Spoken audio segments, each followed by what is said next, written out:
everybody, and welcome to this week's episode of the Geek Buddies. Hey! That was a kind of a spooky opening. That should have been for Halloween. Listen, man, I gotta tell you, now that like whenever somebody in the comments is like, guys, that opening is so cringe. Yeah. A, you're not wrong, but B, we're not stopping. No. And I will keep doing it weirder and weirder and cringier, and I don't care. All you're doing is throwing fuel on the fire. It's like telling Shannon that his jokes are cheesy. Oh yeah, here we go. They just get worse. That is making me feel blue, like the boy. cheese. Oh, all right. Anyway, so hello and welcome everybody to this week's episode of Geek Buddies. A lot of fun to be had here. We're going to be talking about some new trailers that dropped this week. We're going to talk about some Comic-Con news, and we're going to explore what's going on with Pixar, and of course, these two gentlemen who are immersed in the world of animation. I think it's going to be a very interesting conversation from people who actually work in the industry of animation rather than just floating talking heads like me and so many others. So it's going to be a good conversation for us to have on that as well. And our main topic, how can it not be, is the massive controversy over the AI opening for Secret Invasion. I don't know if you know this, but a show debuted attached to that intro as well. And we're not going to talk about the show on this episode because we already did the review yesterday, so it's up now. If you want to watch our spoiler review of Secret Invasion episode 1, it is up now, but we are going to dive into that intro with our main topic because it's clearly causing a lot of tongues to get wagging. But let's introduce ourselves first. I am the Outlaw, John Rocha, writer, producer, and host here on the Outlaw Nation. I am Michael Vogel, a writer and producer of animated TV shows and movies, and my jokes about cheese they're not great, they're just Gouda. Shannon? I mean, you could have said they're not graded, they're Gouda. Oh, you missed an opportunity. And I feel dirty. I feel dirty. This is Shannon McClung. I'm a television actor and animation writer, where you can see some of our current work with some really great punny jokes on Netflix right now with Strawberry Shortcake Berry in the Big City seasons 1 and 2, with season 3 coming out next month on YouTube. Interesting. A lot of stuff happening in the world of these two gentlemen for sure. All right, so this is the way the show works. For those of you who are new, thank you very much for taking a chance on the Geek Buddy. We find new people who find our show every week, which is so great. The way we do this thing is each of us brings up a geek news item. We talk about it amongst ourselves, and then we take a big break, jumping into our main geek news item, which we already talked about, the AI intro we're going to jump into. So I think it is Vogel who starts us off. Vogel, what do you got? Sure is. So, look.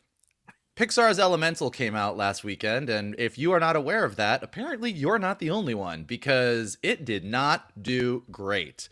It is the lowest box office opening of a Pixar film. It earned 29.6. Yeah, about 29.6 million in ticket sales. 29.6 million in ticket sales, and over the 4-day domestic opening weekend, 33.4 million. It is the lowest opening in Pixar's history, aside from Toy Story, which opened at 29.1 million over the 3-day Thanksgiving weekend. But that was a really long time ago, and when you adjust that for inflation, that's about 50 million. And that's also the very first CG animated movie, and nobody knew what it was, and then it launched Pixar. So it did fine. So Elemental, kind of a, really ho-hum opening, really bad for Pixar, and especially after the past couple years of Pixar. Onward came out, I believe it was about a $40 million opening weekend, which at the time, people were like, oh, that's not huge for Pixar, but it was right when the pandemic hit. And you'd be like, okay, maybe that's fine. But then Pixar had a string of Disney Plus releases because theaters were closed. So you had Luca, you had Turning Red. But then when Lightyear came out in theaters last year and was supposed to be Pixar's really big return to the big screen, it did not hit the way that they wanted. Some people really loved Lightyear. I think John is a fan of it. Yeah, some people did not. I think it is very disappointing.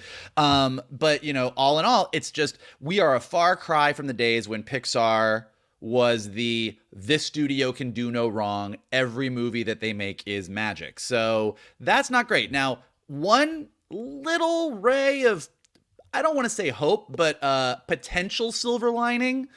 It earned Elemental, despite some like mediocre reviews and people not like bowling the doors over, it has an A cinema score. And really stellar exit scores on Post Track. And so it could have legs at the box office.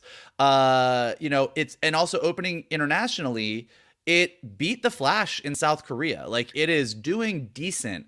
And a lot of articles are bringing up Puss in Boots: The Last Wish, which opened really, really small. A 12.4 million opening over Christmas weekend in theaters, which is a bomb. Yeah. But because of really, really strong word of mouth, it just never left theaters and went on to make 480.9 million at the worldwide box office and is a huge hit. So TBD, we'll see where Elemental goes. It might be one of those rare movies that sort of just hangs on throughout the summer. There's not a ton of animated movies coming out for the rest of the summer. So we'll see where it goes. But regardless, I think we can all look at the past couple years of Pixar and say, it's not where it was. And so the question is, why is it not where it was? Can they get back? Can they ever get back to where they were? Or what are the things that Pixar has to do to get back on track for Pixar? Gentlemen, what do you think? Yeah, it's an interesting conundrum because I have liked pretty much most of the stuff that Pixar has released. So I'm in a weird position where I actually like this stuff. I didn't like Elemental 100%. I liked when they focused on the immigrant experience because there was personal stuff that I connected to that I got really right in the movie. And I thought that was great. The love story just didn't work for me at all. I didn't buy it. Wade was way too easy about everything. It just bothered me. But overall, it just didn't 100% work. But there were sweet moments, and there was some of that Pixar magic in certain moments. It's okay. It's disappointing. But these other films, again, I'm the anomaly. I liked Luca. I liked Soul. I liked Lightyear. I liked these films. They really took. Oh, I forgot about Soul. Thank you. Yes, Soul also came out. Yeah. Yeah, they took me to different places, and I was thoroughly enjoyed by it. By them. But the thing about Elemental is interesting because they hid what the film was actually about, which is a commentary on the immigration experience, a commentary on urban planning and how outlier communities are shoved to the side so that we can create these big monoliths and just ignore this shit, especially when we just had reports coming out that a third of the residents in LA are homeless, or has the highest rate of homeless of any city in LA in the country. So it's just kind of an interesting place to be, to not, and maybe they were running away from it being called woke because of what happened with stuff in the past over the last couple of years. It's a politically charged climate. Certainly we've seen Ron DeSantis and other people go after Disney, and you can't ignore that. I know some critics and pundits want to ignore that. I don't know how you could ignore that. 75 million people voted for the alternate candidate. So that lets you know there's a large contingent of people who might actually be listening to these complaints against Disney, whether they're real or not, and affecting whether they go. Plus, the price of a ticket has gone up. The price of food has gone up. The price of drinks. I mean, the stuff from Parks and Rec is no longer a joke about the medium and the basic side. Real shit when you go out there. And so it's very expensive. So if you're hearing negative reviews, or if you're seeing the score that's not that strong, you're not going to go, or the story doesn't stand out to you. I think Elio is going to be real interesting coming up as well, because Elio is focusing on, a multicultural cast. Is that going to affect how people receive that film as an animated film too? So it's going to be real curious as this goes forward with Pixar. But I'm going to throw something out that's really unpopular.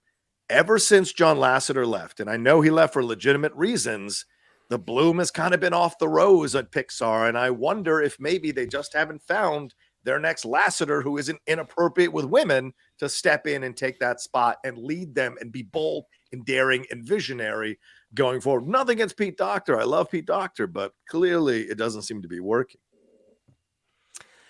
Yeah, Luca, I thought, was such a fantastic movie. Luca is one of those films that I'm like, it is really a shame that this did not get put out in theaters. I thought Luca was one of their best movies that they've done in a long time. Next year, as John said, they've got Elio coming out. They also have the sequel to Inside Out, I believe. Right. Yes. I believe they're coming out in the same kind of time span. One's in the spring, one's in the summer. I feel like with Elemental, and granted, I haven't seen Elemental. I mean, it's one of those movies that I am meaning to go see. But right now, there was a time that it didn't matter if you had kids or not. A Pixar movie was something you wanted to go and experience. in a big theater, like whether it would be a 3D showing or what, like you wanted to experience that. And I think when they started to lean a little more heavily on their sequels, I think that started to recede a little bit. I think Finding Dory is a perfectly fine movie. Is it as good as Finding Nemo? Of course not. The Incredibles 2, for me, was a pretty big disappointment. I was really, really surprised that the same creative team who put that first one together are the ones who put the second one together. So it's going to take something breaking through to get your regular moviegoers who are not parents back into the theaters, because just based off of kid, you can't do it just with families alone. You got to have everybody come back in. Looking at their films, their filmography of the last 8 years. I mean, their last big movie that was original was Coco, and Coco was one of those movies that it wasn't just families. Like I think potentially because you were leaning into a different culture. I mean, you're tapping into an audience that may not have traditionally gone to a Pixar movie, and because it was such a good story and it was just so endearing, I think that turned into a really good date night movie. So I mean, maybe it doesn't seem like Elemental was that. Again, I can't say because I haven't seen it yet. Right. But in the day and age of where you have your Spider-Verses, you have your Super Mario Brothers, which I don't think the three of us were like, it was fine. You need something really special to stand out, because just being pretty animation just doesn't do it anymore. Yeah, I think I mostly agree with John. I think that I think I liked The Romance a bit more than he did, but I do agree that Elemental is a very uneven movie. I think that there are moments that I'm like, this is great, and everything about Fire, the Fire Nation, I was gonna say, but that's more Avatar. But like the Fire people and the immigrant story there, I thought that was really affecting, and I thought it was really right. And I also do think that they shied away from that in the marketing for exactly why you said. In these like hypercharged political times where every movie becomes a political battle on Twitter, I think they were like, let's just focus on the romance. Let's focus on the romance. And I think even within the movie itself, that's a bit of a problem. I think that they have this potential for this really great immigrant story, but then they're telling sort of a fine romance, but the romance doesn't feel like it's really integral to the bigger story. And then you have like, oh, there's a dam and we need the water's going to break and make and it's like, it all feels a little bit fractured. Like it's not quite there. And I think there's two things about where Pixar is at. First, to your John Lasseter point, this isn't my 2 points, but to your John Lasseter point, because I think it deserves to be said, look, the dude deserved what he got. He was handsy. He drank a lot. He drank a lot and he was handsy. From everything I've heard, he drank a lot and he was handsy. And that is not appropriate behavior. It doesn't mean he's not a visionary filmmaker, because he clearly is. And that sucks. Like, it sucks when you have people. It's great when really, really horrible people are also really shitty and untalented. Because it makes it easy to be like, but it's hard when people are problematic in their personal lives and very, very talented professionally. And I'm not saying that means you should welcome him back and hand him the keys and be like, just don't drink.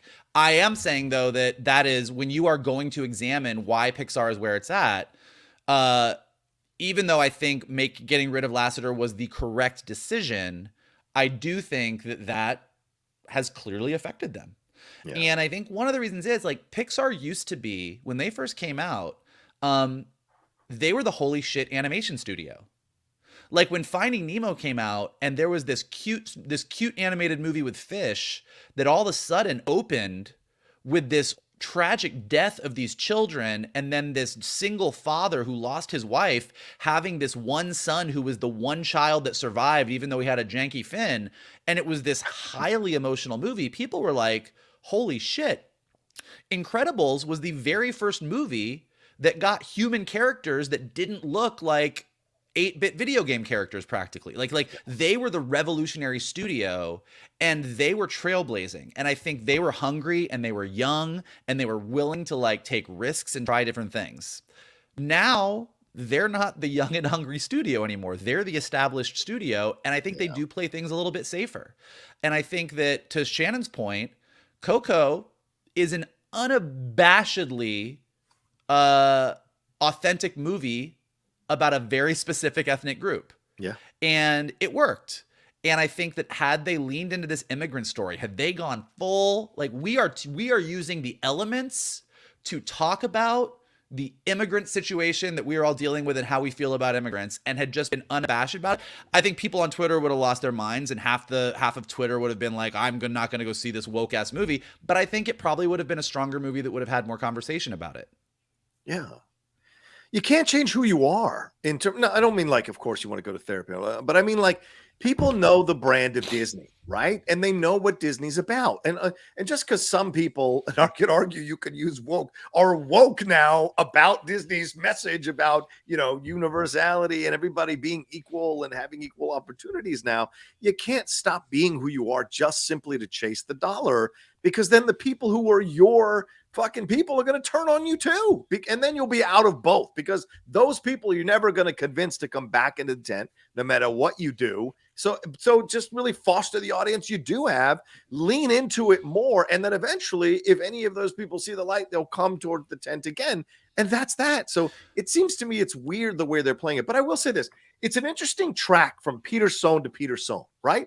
Good Dinosaur was the first film he directed, and it was the first one, other than Cars 2, that universally was kind of disliked by Pixar fans, right? And then you had Finding Dory, as you guys said. Yeah, that was, people liked it. It was fine. It was still weird feeling like it felt like Nemo a little bit too much, and okay, fine. Cars 3 redeemed the Cars franchise. Then you get Coco, which is original. You both have spoken about. Incredibles 2 did incredible numbers at the box office, so people were excited again. Then you heard Toy Story 4. People were like, did we need it? Even after people saw it, I don't know if we needed it. Kind of ruined it a little bit. Then Onward, then Soul, then Luca, then Turning Red, which was wonderful. So to me, the quality hasn't necessarily gone down.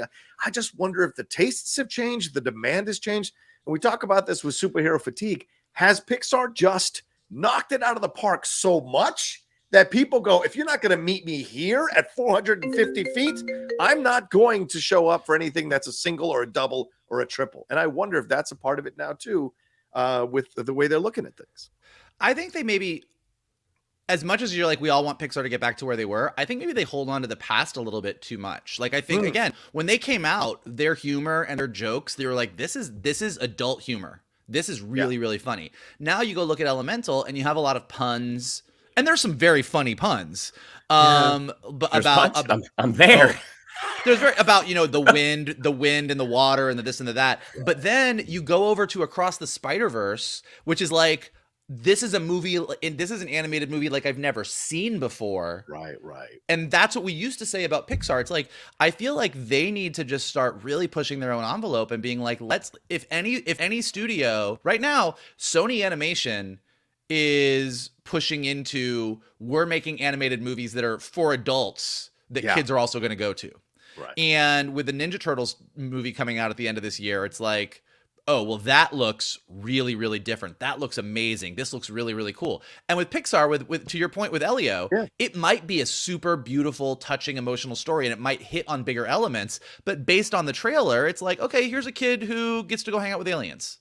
Yeah. It looks cute. It looks good. I will absolutely go see it. But you think about our reactions to the Spider-Verse trailer, or you think about the reactions we all had to the Ninja Turtles trailer, or the reactions even to Nimona, which is coming out at the end of this month on Netflix. That's how we used to feel about Pixar movies. And now you're like, oh, that looks cute. I'll check it out. Yeah. We'll see what happens as it goes along with Pixar. And of course, we'll monitor it. But yeah, something's got to change. Certainly, I think Pete Docter came out and spoke about it and said, clearly, we have things to reevaluate here. We've got to look at all this stuff and maybe find a new path forward. So maybe they are having these internal discussions about all of this. And Disney's not immune to this either, with how Strange New World crashed and burned as well. So there's a lot to be worked out there on the animation side for Disney, for sure. Let's move on to some Comic-Con news here. Big news that dropped this week, and that is Marvel Studios will be skipping Comic-Con's Hall H this year. This is an exclusive from a number of people. Umberto over there at The Wrap broke this, and Deadline broke this as well. So they are not going to be part of a Hall at Comic-Con. They're not going to hold Hall H. The three of us have been in numerous Marvel Hall H panels, and it's usually the cherry, the big cherry on top of the cake of Comic-Con, but they are not going to be there. And of course, this is all coming amid the writers' strike, the possibly impending SAG strike. The DGA is still voting on their deal that they negotiated with the AMPTP. So is this, first of all, what do you think about Marvel not showing up at Hall H? They'll have a stand there in the main convention floor, but they won't be doing a presentation. What do you think about that? And is this the beginning of a number of studios starting to slowly trickle out and say they're not going to be there? I think HBO and Universal also said they're not going to have panels, but they might have a stand there on the convention floor. So, gentlemen, what are your thoughts on this? I mean, that's this again. It's unfortunate, but it's not a shock. I mean, if the actors do strike, the actors will not show up to promote something. Right, exactly. That's just a part of it. I mean, and the same with the writers. If this director deal that they negotiated, if it doesn't go through, like again, it's not a shock. And as far as Marvel, like Marvel, this is not the first year Marvel has skipped Hall H. They did it in 2018 after Infinity War had come out because they didn't want to talk about Endgame. Like they were in no rush to get out there. Like they were in the middle of a victory lap. And also Feige has been quoted as saying that we're not going to go unless we have something to show. And so with these delays that have happened, there's just not going to be anything. Everything is kind of getting kicked down. The can is getting kicked down the curb a little bit. So I think when we have a better idea of what is actually happening, because these delays could go on longer. I mean, depending on how long these strikes go. So, I think we all were there sort of at the peak of studios and networks showing up. And then when those sort of very big Comic-Con presence, a very big panel, when it didn't necessarily translate to box office receipts for some of the things, they did sort of pull back a little bit. So it's not a shock. I mean, I don't think this is a sign of things to come. I think this is a very unique situation that the studios are kind of finding themselves in this year. So they're probably not going to do it. Now, going forward, with Marvel specifically, like they do also have D23. That is something that they have used in the past, that they have announced a portion of projects at Comic-Con, a portion at D23. I don't recall if Lucasfilm has ever gone to Comic-Con. You all might be able to correct me here, but I feel like Star Wars has always kind of been D23's thing. So again, not a surprise. What Comic-Con will be like, I mean, this could be a year where comics are really highlighted at Comic-Con because those writers, those artists, I mean, when you go on to the main floor, I mean, Artist Alley, where a lot of artists, are able to showcase some of their stuff. We've all gotten some artwork from them in the past. I've got some right behind me that I got last year. You have felt the squeeze that the actual comic book industry has felt at Comic-Con as Hollywood has kind of moved in. So this could be, the return of the comic book industry. As far as the social aspect, we talked about this before we started recording, but my favorite thing about Comic-Con is hanging out with my buddies and just having a little mini vacation. And so even if we don't get our big Hall H experience that we've gotten in the past, I think this Comic-Con is still going to be great. Yeah, Mike, I mean, they paused production on Blade, on Thunderbolts, on Daredevil, on Wonder Man, and this is an issue that's popping up now with Comic-Con. And then we've got the Jonathan Majors case, which had a hearing just yesterday or 2 days ago. Tenoch Huerta now has been accused of sexual assault, and he is pulled out of a production that he had signed on to. So there's a lot of drama. Phase 5 didn't start out well, and then we're just about to talk the Secret Invasion AI intro. This is only like 3 or 4 weeks away, Comic-Con. So the idea that Feige would have to possibly field these kinds of questions from reporters, or maybe have a random kid go up there and ask a question that puts him on the spot about Jonathan Majors, maybe this is something, or Phase 4 or Phase 5, maybe something that they want to avoid. Yeah, I mean, I think in general, look, I think it's sort of a tiered thing. The one is, yes, look, with the writer's strike going on, with a potential actor's strike, with everything going on, like, you don't want to plan a big panel for Comic-Con and then be like, well, nobody's coming. It's like, I hate planning a party or a movie night and then wondering if people are going to show up, and this is like the worst possible version of that. So like, you don't want to do that. So like, hedging your bets in general. And then yeah, Marvel right now, specifically where they are in this moment in time, like, probably makes sense to just put your head down and be quiet. Like, go work on your shit. You got some actor issues that you need to work out. You got a phase 5 that's not really working. You got a lot of things going on, and you are not where you were. And it's time to take stock of that. And particularly to your point, with all the delays happening, it's like, what are they really, even if they were going to show up, what are they really going to show? An extended look at the Marvels? Yeah. Like, everything is on hold, so there's no footage to show.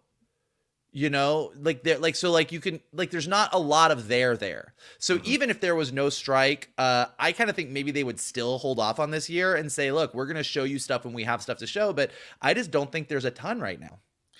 And do you think the Universal HBO thing is interesting? Because I mean, if you've been reading the news this week, Zaslav is essentially having a fire sale at Warner Brothers Discovery with all of their stuff. So maybe this is also something they look at as a waste of an expense. HBO and HBO Max, or Max, whatever they're calling themselves this week, they might be looking at that going, yeah, this is another way to cut costs. We don't need to have people showing up for this stuff. Universal might be looking at that as well. Like, is this, if these strikes happen, look, we're after June 30th, SAG can strike at any time. So will we start to see more of this start to happen, and more of these studios announce that they're not showing up, since they can't have people other than maybe their executives show up? And those are people that not a lot of people want to show up for unless your name is Feige. So do you think that's a situation that's going, we're going to hear more about studios dropping out and not presenting at Comic-Con?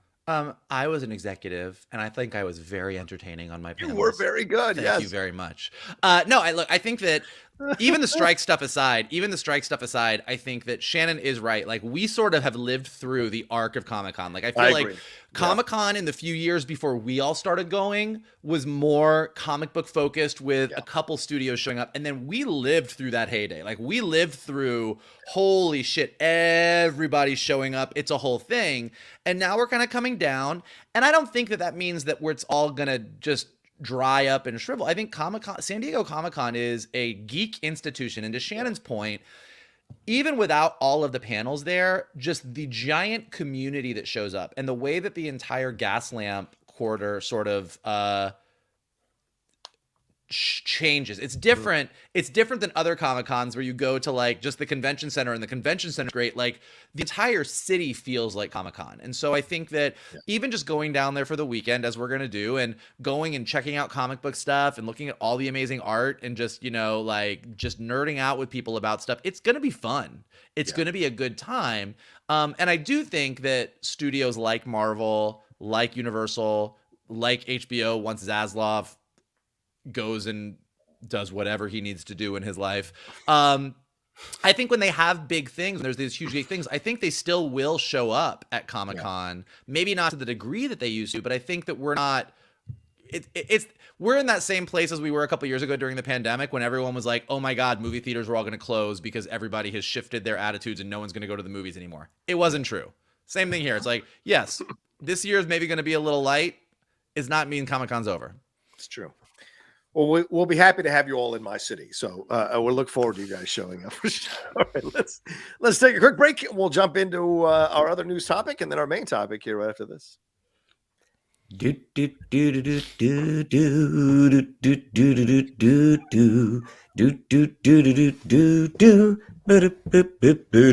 hear my boy's raspy voice? I love it. All right. Take it away.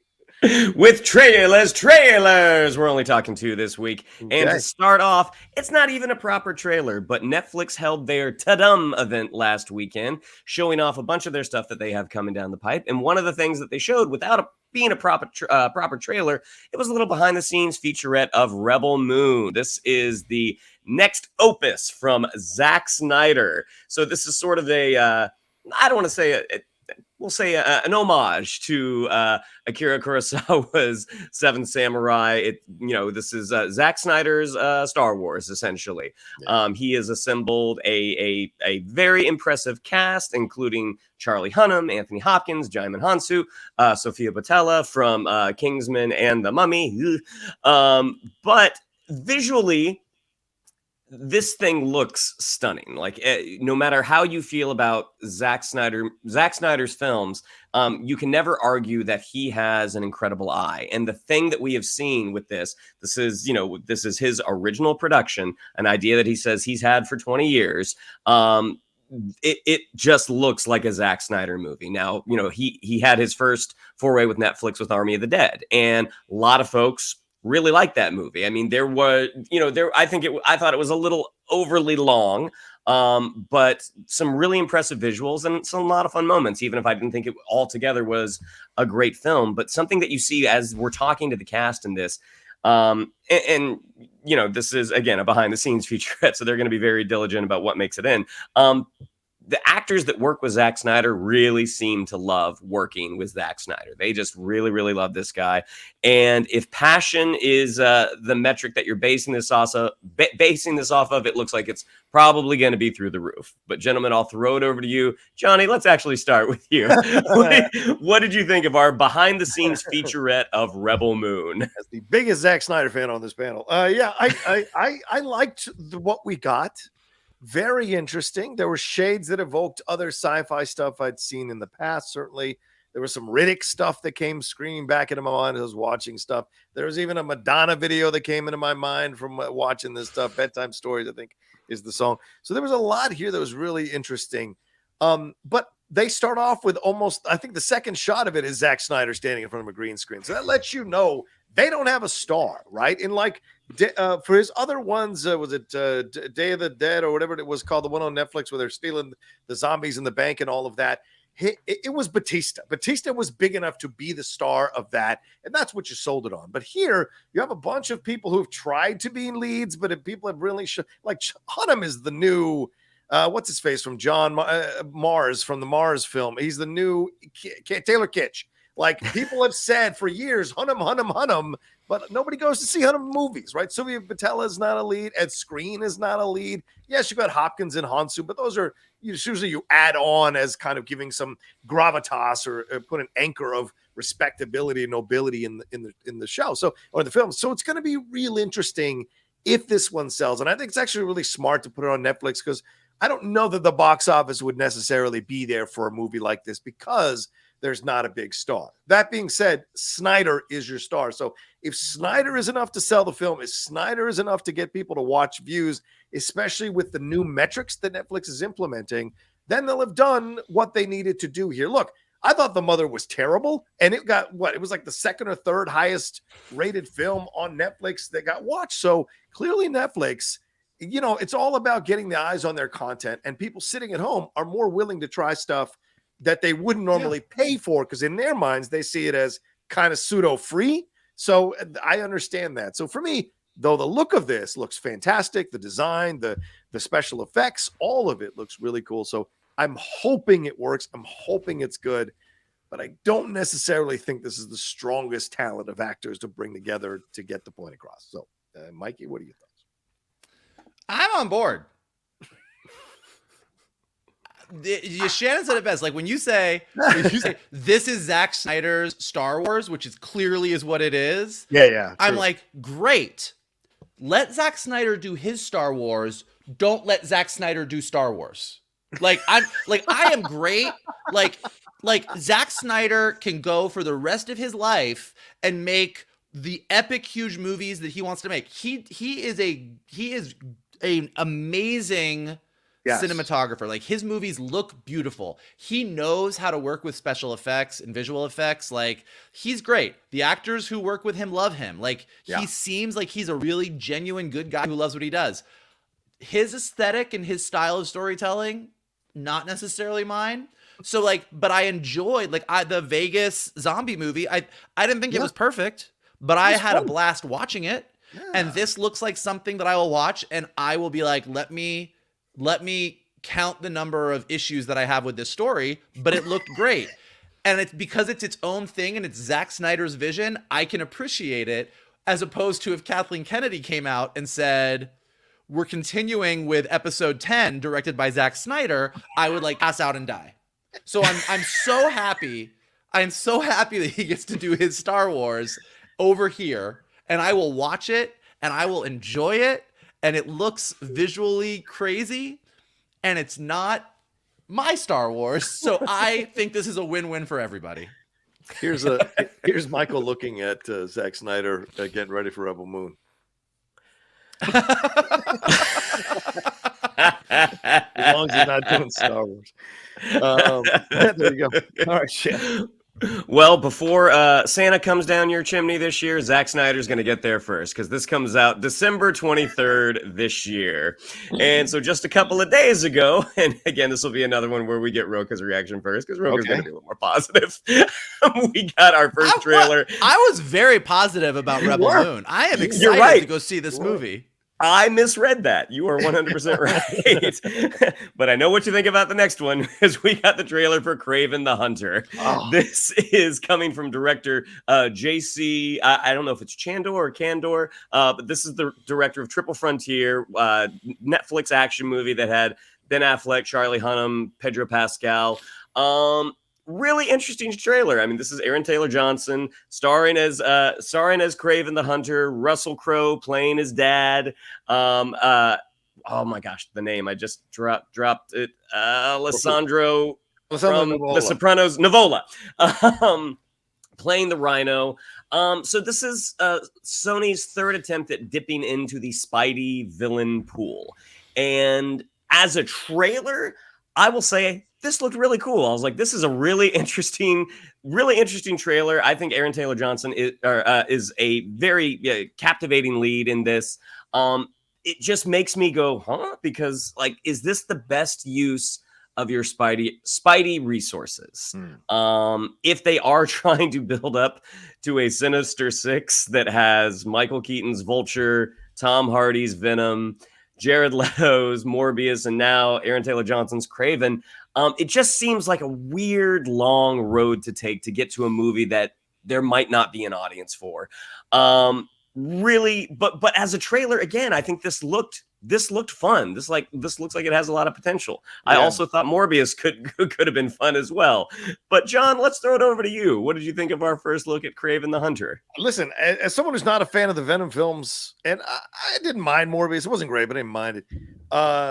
I was waiting for a train wreck here, and I actually got a way better trailer than I had anticipated watching this thing. I think Aaron Taylor Johnson, who I questioned whether he should be KRAVEN, coming in, I think he's got that nature bro approach to it, so I'm cool with it. You know, I like the vibe of it. I like the feel of it. The Red Band trailer had the violence in it, which I was pretty cool. And I know you see some blood splatter, and they're gonna fix that up in the final post. Yes, the CGI looks a little weird with the blood and stuff, but him biting a nose off. Yeah, but he's a full-on hero here. He is not a what do you call it? He is not an anti-hero here. It's very clear that his father is the villain. His father runs a criminal organization. He wants to stop his father from doing these things. His brother thinks he's like his father, but he's the counter. So I like that there's a balance here. And Nivola as the Rhino is very interesting. I mean, having it come across like this being a formula that he's taking as opposed to that contraption that Giamatti was wearing, I'm 100% on board with this, and I like the vibe.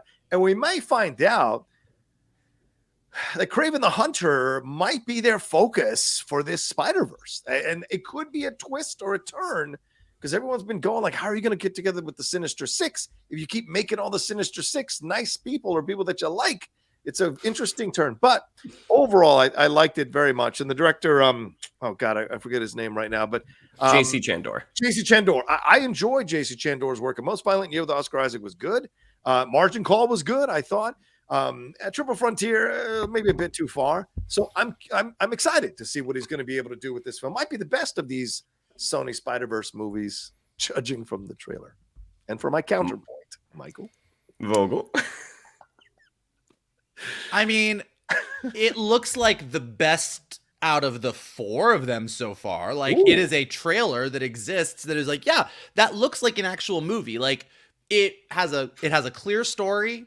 It looks fine. Yeah. It's just a who cares? like this is where I kind of got with this trailer, is like you watch it and look, maybe this is a little bit of residual like feelings after watching The Flash and kind of where we are with superhero movies in general, but it's like, and this also ties into what we were talking about with Pixar. It's like, yes, you decided to take KRAVEN and make an entire movie around him, and it looks like you did it, but why did you do it? Why are we like, we're all trying to like, okay, this could be good. Maybe this is the one, like it's good. But like nobody was clamoring for a KRAVEN movie. Yeah. Nobody was like, you know what I really need? I need KRAVEN on the big screen.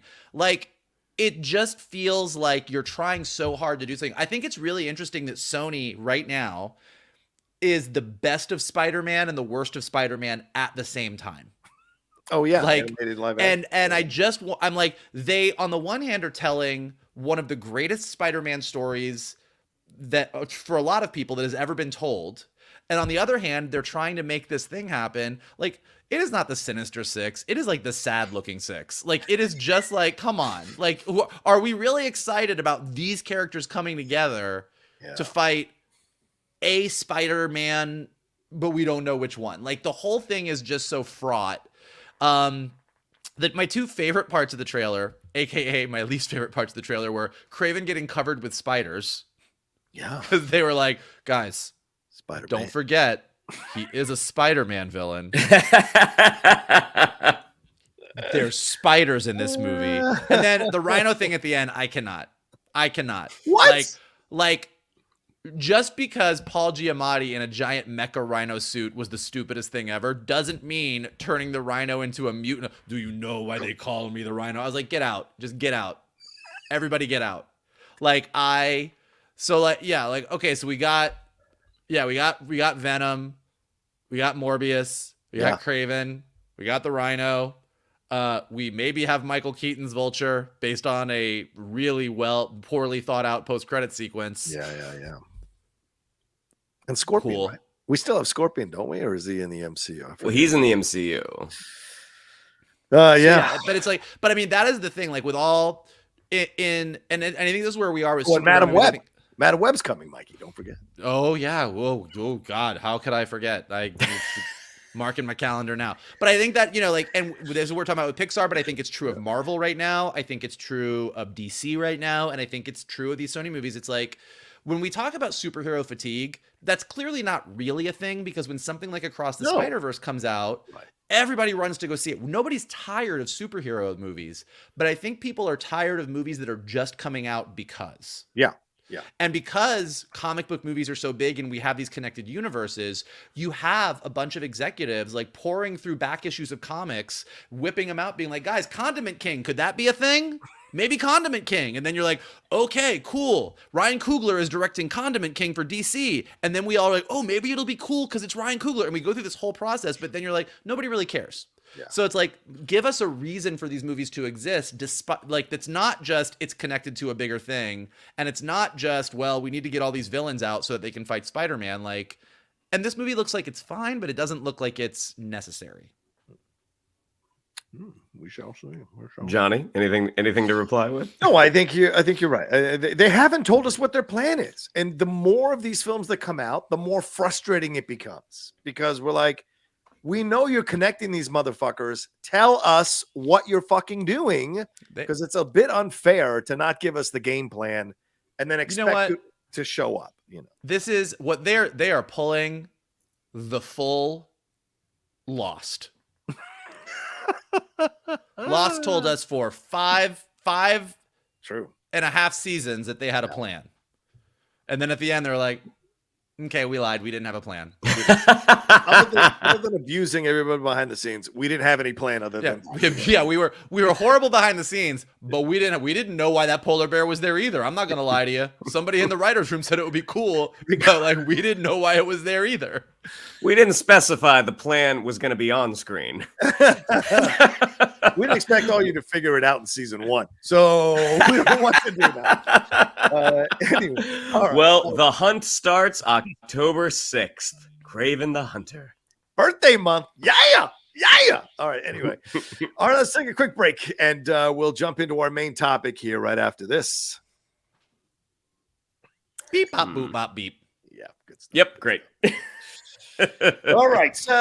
Let's get into this. And it's fair. There's no musical intro for this one. I think we have a strong conversation to be had here about the AI intro. This was a big deal. I did a live video on it yesterday, or not, a couple days ago, rather, on the channel, and talked about this because there's a lot of people who are, it's split. There are a lot of fans who actually have been voicing their like of this AI intro for Secret Invasion and the style and the mood and the atmosphere that is conveying. The usage of AI is the big controversy here. Of course, now with all the with the SAG about to possibly go on strike and having issues with AI, with the Writers Guild already on strike for 7 weeks, going into its 8th week now, having issues with AI, even the DGA talking about the usage of AI and how they're able to use it in their movies.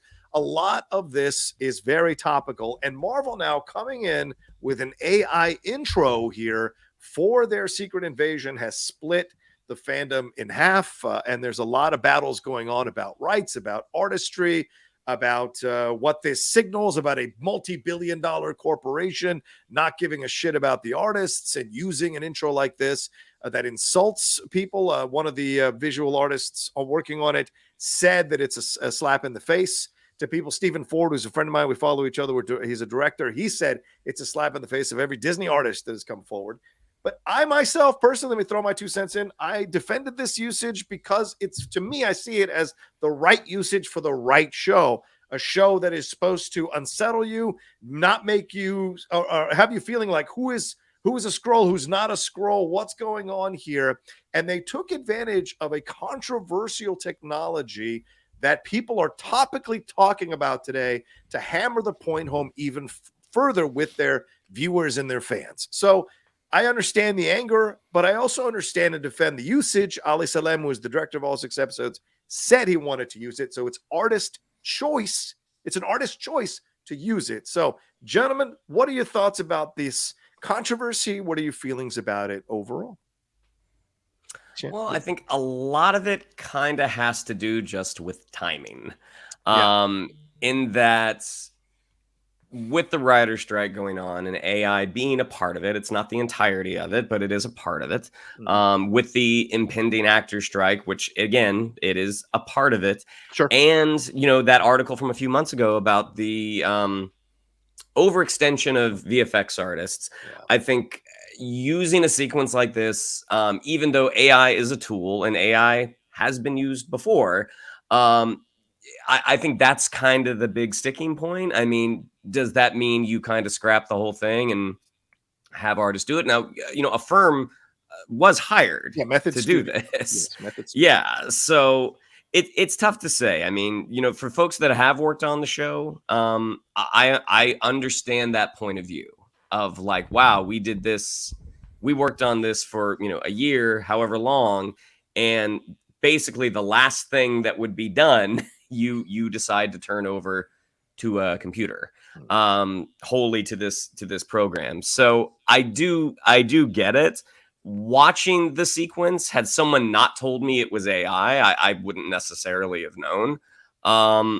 So yeah, it's a complicated topic because it's not going to go away. I mean, it's like any sort of, technological progress that is made. There will be resistance to it at first. And I think it's kind of all how you use it. And Vogel might know more of the specifics than I do about what the implications of the Writers Guild, their specific issues with it. But yeah, I think a lot of it just kind of comes down to timing. I mean, I think this comes out a year ago. I think people would be like, oh, that's awesome. Like you would have some folks who'd be like, this is a risky first step. This is kind of how it starts because it always starts small. But as of right now, it's just kind of difficult to say. I thought the opening credits were cool. I do think the whole thing like, well, we used AI to unsettle you. It's like, Okay. I don't necessarily. I feel like that probably didn't get run up the ladder before whoever said that said it. No artist can do this, man. No, we've got to do it AI. I mean, you look at like some really interesting opening credit sequences. Like I think Netflix's Daredevil, like that was done by human artists. Are you saying they couldn't do this? I don't necessarily believe that, but as tools become more proficient, they are going to be used. So yeah. And just to be clear, generative AI has been around since the 1960s. It was the basis for what we see now with Google Assistant. Amazon, chat messaging, all of that. It was when these networks got involved in 2014. These generative associated networks, which are GANs.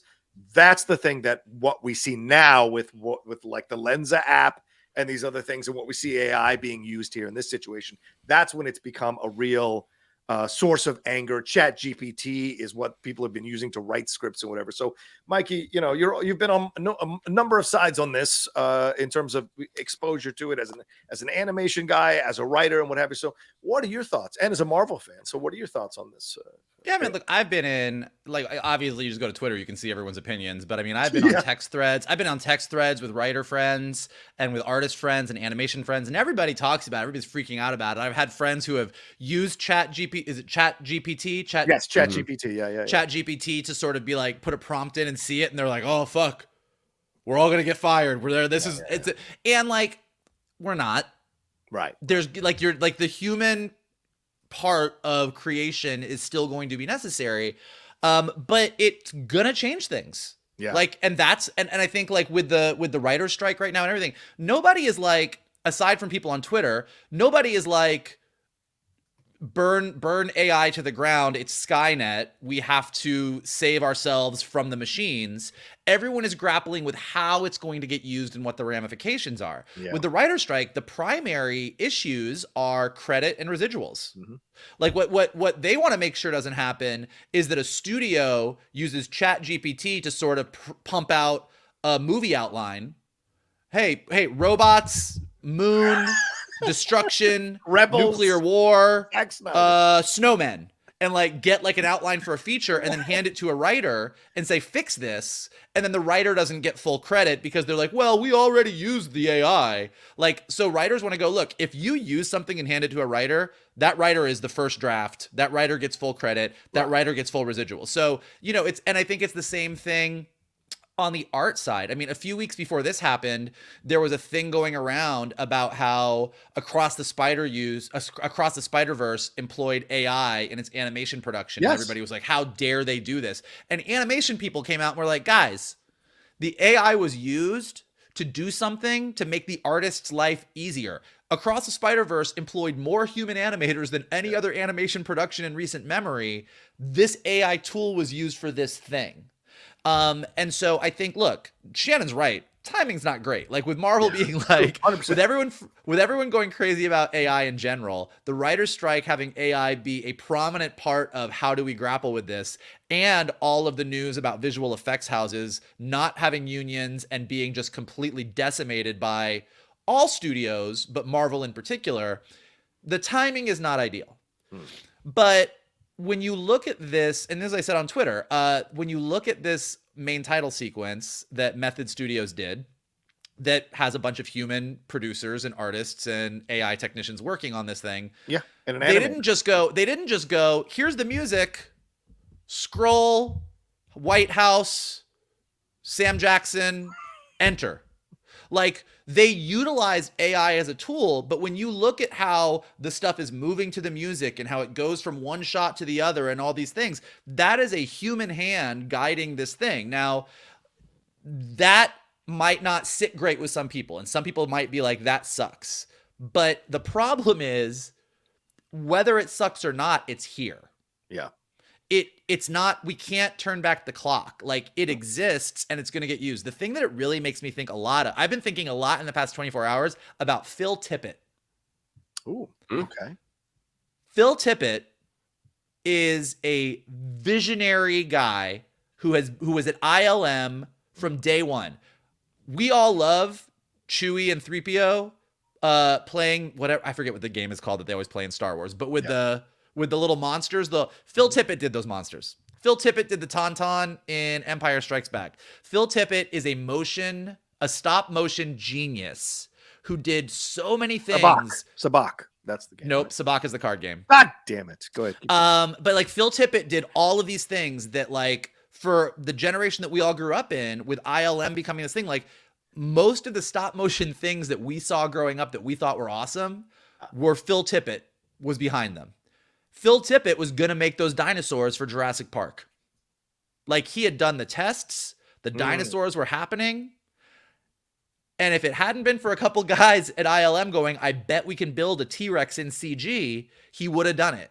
Yeah. But they did. They built that T-Rex in CG, and they did something that everyone was like, we didn't think you could do that. And Steven Spielberg and Kathleen Kennedy were like, that's what we're doing. Once you had a CG dinosaur, it was all over for Phil Tippett. Like, that wasn't going to happen. It doesn't mean that stop motion has gone away. Right. Leica is doing amazing stop motion stuff. It got used in a different way because we have CG to do this thing. CG also got overused. We had about 10 years where every fucking person in the world was making a bunch of CG animals and aliens and monsters in the movies, and it all looked like garbage. But, you know, like, so that's part of what it is. Like, we couldn't go to the point where, like, and if you watch the ILM documentary, it's really bittersweet. Once CG happened at ILM, all of the props, all of the practical effects, all the people that had spent years building and modeling and painting all the practical effects, that department got smaller and smaller and smaller. And some people retired from the business, and some of those people moved over to CG. It sucks. It's not great, but that was what happened. And that's the industry that we live in now. And so I think AI, it's going to be much the same. Like, it's not going anywhere. Nope. So we can all go crazy and say, oh, how dare they? This was horrible. But, like, I think, in my opinion, the way that AI was used for this opening seems like a way that you would ideally want to use AI. Yeah. Well, also, sorry, John, I was just going to say with the Phil Tippett, allegedly, I can't remember if he actually said this in one of the interviews or not, but when he saw what they were doing and the results of that computer-generated test, he was the one who said, I think we just went extinct, which then Steven Spielberg gave that line to Alan Grant in Jurassic Park. Oh, wow. Yeah. Wow.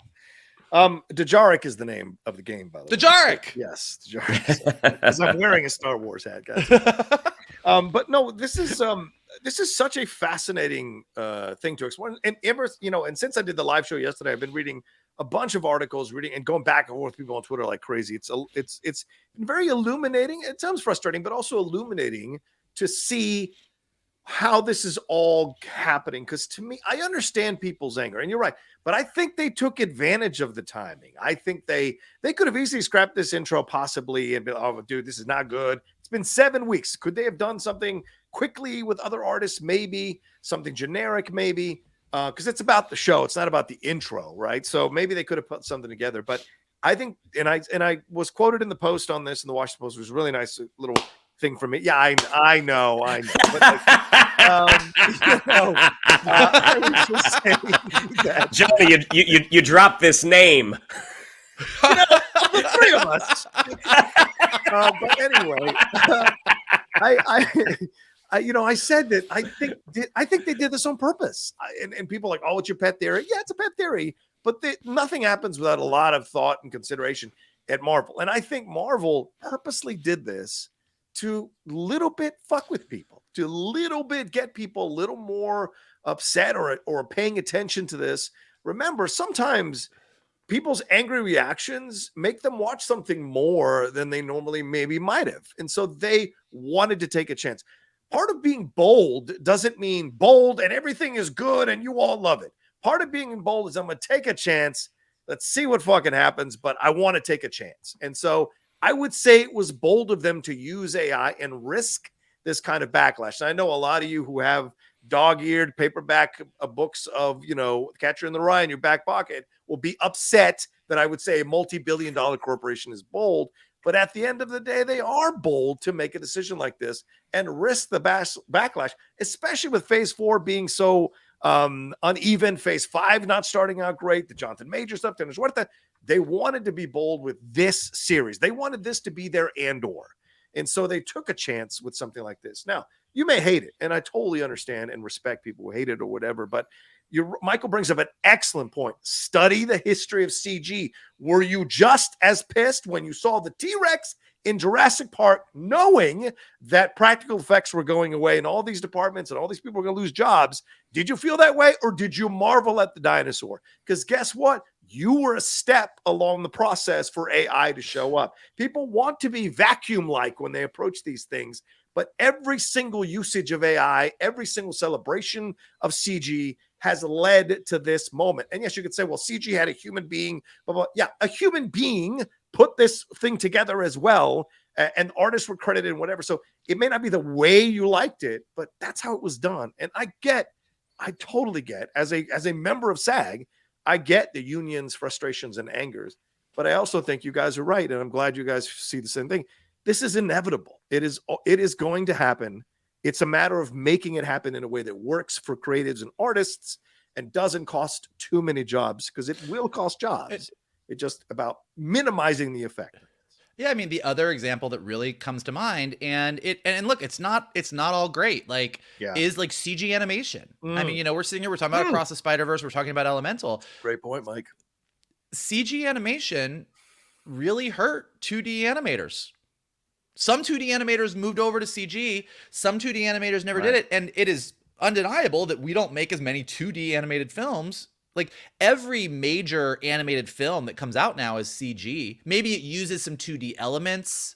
Maybe it uses some painterly effects to it. But it's a CG animated film. Now, 2D still thrives a lot in television animation. Right. There's still a lot of 2D work and flash work and harmony work happening in that world. But, Princess and the Frog was the last Disney 2D animated film. And after that, it's been CG all the way. And so that does bother me at times. I grew up with 2D animation. I love 2D animation. I would love for a studio to come out with a gorgeous 2D animated feature film that everybody freaked out about. But I also do love CG animation, and I really enjoy all the CG animation we have. So it's, your people's opinions about I'll put it this way. People's fears and concerns about AI are warranted. 100%. And people saying this could be really bad for artists, as John said, if you look at the history of cinema, you're not wrong. Talkies, the same thing happened with talkies. Yeah. The challenge is, just like CG animation, just like CG visual effects, once you're able to do it, it's here. Yeah. So you can't just go, I hate all of it. It's horrible. This is the devil. You have to go, okay, like the Writers Guild is doing right now, you have to go, okay, this technology exists. We're going to have to grapple with it. Yeah. Here's how we're going to protect our writers so that they can work with this technology in the future, and that they're going to get the full credit, and that they're going to get the money they deserve, and that they're still going to be able to do what they need to do to tell great stories. Yeah. Shannon, any final words on this? Yeah, I mean, every industry changes. I mean, just in the almost 20 years I've been here, the way that acting has changed. I mean, I try not to talk about it a lot, but I had a hot streak for a little bit. That streak has cooled significantly, and part of it is the advent of taping at home. Now, I prefer to film in a room. I like to read with a casting director, because I think there is no substitution for a chemistry that you can develop with another person being physically in the same room. For theatrical auditions right now, sure seems like that's not coming back. So I can either sit there and get angry about not being able to go in, or I can figure out the best way that I can do it at home. And I have made progress. I ain't there yet, but there are certainly some of my friends who are actors who have really benefited from this. So yeah, I mean, like anything, it's a tool. And the hope is that the unions put those protections in place now to protect those artists, because in the past, the unions haven't done it, and the artists have suffered. Right. No one has let down unions more at times than union management and union presidents. Being a SAG member, I will tell you that, going through some of those negotiations. I mean, hearing Ginger Gonzaga saying that they were offered her a $300 guest star spot for a show. Ginger Gonzaga, ladies and gentlemen, as a SAG actress. That tells you that that's even allowed is because SAG has been so weak in negotiating at times. So we shall see how this all goes down. And certainly it's a very controversial topic and people can have very strong feelings about it. So we honor all of them, right? Whatever our opinions are, we honor all of them, whatever you guys are feeling as well. We may not agree, it may counter, it may go back and forth, but it doesn't mean you don't have a right to express them for sure. All right, there we go. That's our episode of the Geek Buddies. Thank you all so much for joining us. Shannon, what do we have to tell them? Yeah, if you'd like to follow us on social media, on Twitter, it's at @geek_buddies, on Instagram at _geek_buddies. If you'd like to follow me on social media and hear some great puns, you can follow me on Twitter at Shannon_McClung, on Instagram at Shannon the Geek Buddies. If you would like to follow Mr. Vogel and accidentally hear some puns, it's at MKToon. And if you would like to follow Mr. Rocha and find out what other major publications have quoted him, you can follow him at The Rocha Says. You know what? One time! In 8 years, for God's sake. Anyway. Well, whether your pun taste is graded or Gouda, we have everything here for you. And here is what you can do for us. Smash that like button below, subscribe to Johnny's Outlaw Nation page, check out all his amazing content, leave your comments below. I'm going to go out on a limb and say we're going to get into a really intense discussion about AI below because that's what's happening everywhere. So leave your comments about what you thought about Elemental, about KRAVEN, about AI. Let us know all of that below. If you are listening to us on a podcast, take a minute to leave us a comment, leave us some stars, helps us go up in the rankings so more people can find us. And as always, the best thing that you guys can do is retweet this video, post it on your socials, send it to your friends, and tell them to hang out with your buddies, the Geek Buddies. That's right. And don't forget, our Secret Invasion Spoiler 1 review is up now on the channel. And Michael and I will be reviewing episodes 1 and 2 of Star Trek Strange New Worlds that will hopefully be up later today if you're watching this as we're dropping it on the Friday. All right, y'all are amazing. Thanks so much for joining us, and we'll talk to you next time with another brand new episode of the Geek Buddies.